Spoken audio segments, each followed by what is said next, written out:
Alain, propos d'un Normand. Comment s'instruire?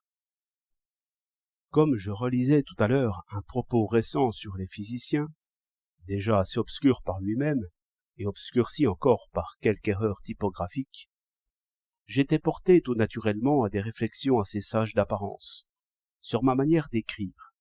Je me disais, quelle étrange manie que de prétendre traiter de toutes choses en 50 lignes, et dans un journal d'un sou. Les physiciens modernes méritent bien un volume de 300 pages à 7 francs 50.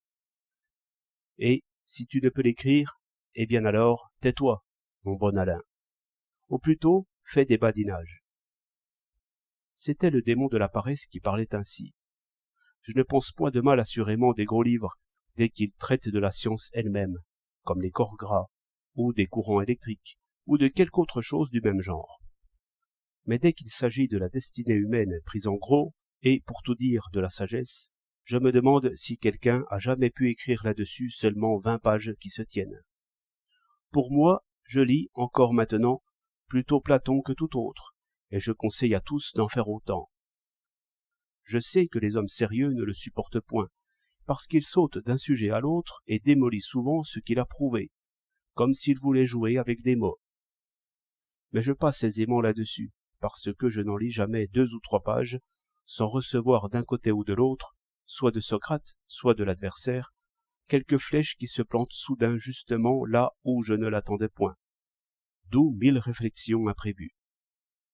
D'où j'ai pris le goût d'essayer de lancer, à mon tour, quelques flèches sur les passants, simplement pour qu'ils lèvent le nez au-dessus de leur route, au lieu de courir en aboyant après une seule chose, comme des chiens qui suivraient une piste.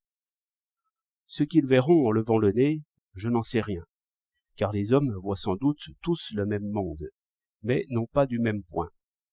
L'essentiel est qu'ils lèvent le nez.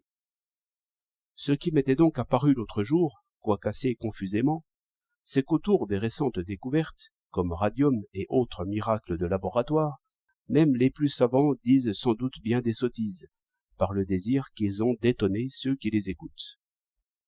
C'est pourquoi il est sage, si l'on veut se nourrir de sciences certaines, de ne pas trop écouter ces faiseurs de miracles, mais plutôt de considérer les faits et les théories déjà éprouvés par des expériences communes et des discussions prolongées.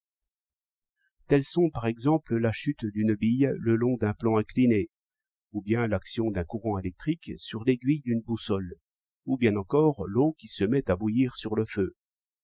Car il est bien remarquable que toutes ces théories subtiles sur le radium, les électrons et autres poussières tourbillonnantes, ne changent rien à ces autres faits dont je parle, et ne dispenseront point du tout de les étudier à l'ancienne mode. C'est pourquoi je vous donnerai ce conseil, que je crois très bon. Si quelque conférencier vient parler sur le radium, et s'il fait froid, restez au coin de votre feu. Mais si quelque modeste physicien vient parler sur le plomb fondu ou sur l'eau bouillante, alors courez-y, contre vent, pluie et neige. 28 décembre 1909.